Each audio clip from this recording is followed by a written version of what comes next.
Hey, what's going on, guys? Got a review today, but first I'm gonna give you a little personal life stuff. As of about 10 o'clock this morning, well, actually, we'll say officially, as of uh, about 15 minutes ago, um, I am finished with retail. Yay! Yay! Clap for me! Come on. Be happy, be excited. I'm excited. Basically, what happened was, out of the blue, a guy I know from the mall I used to work at called me out of the blue, and um, that's actually the guy. Um, Called me out of the blue, and he's talking about DVDs. He's a big DVD collector, and so like I didn't even realize he was as big of a DVD collector as he is. He's as wacky about it as I am. Um, So that's good. We're gonna have we're gonna well, it's good, but it's also kind of bad because we're probably gonna fuel each other's fires. Because he's been telling me about all these sales, and I've been spending money, and it's been ridiculous. Anyway, he called me out of the blue and offered me a job that I couldn't pass up. Uh, it's a or an 8 to 5 job, Monday through Friday, holidays off, weekends off. Um, my girlfriend works a similar schedule. She's an 8 to 4, Monday through Friday, weekends off, holidays off. She works for the state, so our schedules will now be, together, and it's just way all around better for me and my family. I mean, and I couldn't pass it up. Not to mention, it's not retail. Um, it's got a little bit of retail, I guess, sales involved, sort of, but very, very, very, very, very little. And but yeah, so I'm very excited about that. But it was a little stressful having to go in there and tell them that because they need me next week. They need me to start next week. So I pretty much had to kind of leave them hanging a little bit. But that's what I had to do. I mean, you got to do what you got to do, right?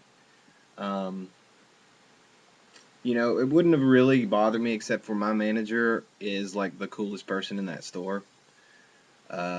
She's really awesome, and I felt really bad, like really bad. Um, just because we get along really, really well. I don't know.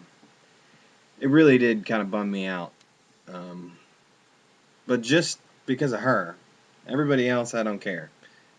That store has its own problems. I just feel bad for her. Um, so, I mean, last week 3 people walked out. So obviously something's not going right there. But anyway, so yay for me. No more retail. Um, yeah, regular 8 to 5 now. 9 to 5. I'll say 9 to 5 because that's the term, but it's really 8 to 5. So yeah, there's that. Now on to what I'm here to do. I'm going to review for you Machete Maidens Unleashed. Um, I can show the back. There's no nudity. They're in bikinis, so it's okay. This is actually it's a little different than what I thought it was going to be. This is from the guy that did Not Quite Hollywood, um, which is about Australian um, cult cinema, exploitation cinema, um, which is a pretty good one. I didn't. The only thing about that one is I didn't. I haven't actually seen. I had not actually seen a lot of some of the films they were talking about in that movie. Um, a lot of these I have seen that they were talking about. This is basically the same thing, but in the Philippines. But the surprising thing about it, what I didn't know, is it's also sort of a Roger Corman documentary. Because all the films they talk about, basically there was a time period where Roger Corman made a ton of films in the Philippines because it was super cheap and they pretty much could do whatever they wanted. they they had full support from the Filipino government. The Filipino government let them use actual military stuff when they needed it, like helicopters and whatnot for scenes.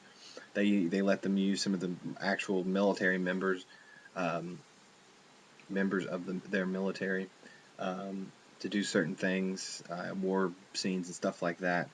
Um, so it's basically sort of about the time period when Roger Corman made a ton of movies in the Philippines, and the story about that, and um, the movies they made and what went on and how crazy it was, because it was sort of they explain it sort of like instead of the Wild Wild West, it was the Wild Wild East. I mean, they talk about how everybody there, um, just the political social climate at the time, everybody and their grandmother was strapped for protection.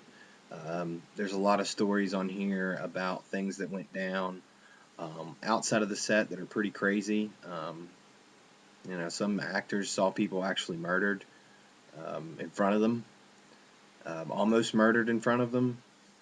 How stuntmen were just nuts because they didn't they didn't do stunts. They just did the stuff for real. If they were going to jump off of a tower onto the ground, they were going to jump off of a tower onto the ground with no net, no padding, no anything. They were just going to do it um, because they just didn't have any. To them that's the way they did it. So, but yeah, so it's about those years. Um, it goes over films like Big Dollhouse, Big Birdcage. What else? For Your Height Only. See, these were movies that were made for the American market. They were not Filipino movies. They were just filmed in the Philippines, used Filipino crews and Filipino directors. But these were actual movies that were made to be marketed here. They were American films, just shot there. And For Your Height Only, if you can see, it stars this little guy here. His name's Wing Wing. Weng, Wing Wing. If you have not had a chance to see this, you need to check it out. I have seen it. There's actually, I think, a couple films, and on the Mondo Macabro put it out. I think it's a double feature. There's two films on there, but it's basically a Filipino midget James Bond, is what it is. And I mean, even the sexual side of it, it's really out there and wild. But they go over films like that, and then just a lot of Roger Corman stuff. Um,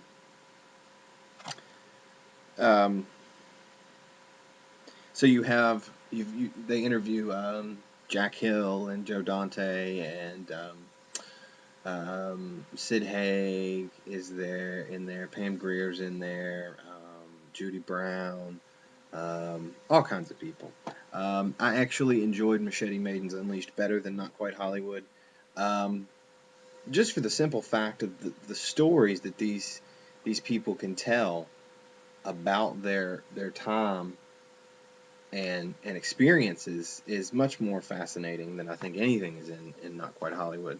Not Quite Hollywood's a good documentary, but you know, you can't talk about watching uh, a man get murdered on the lawn of your hotel um, in Not Quite Hollywood.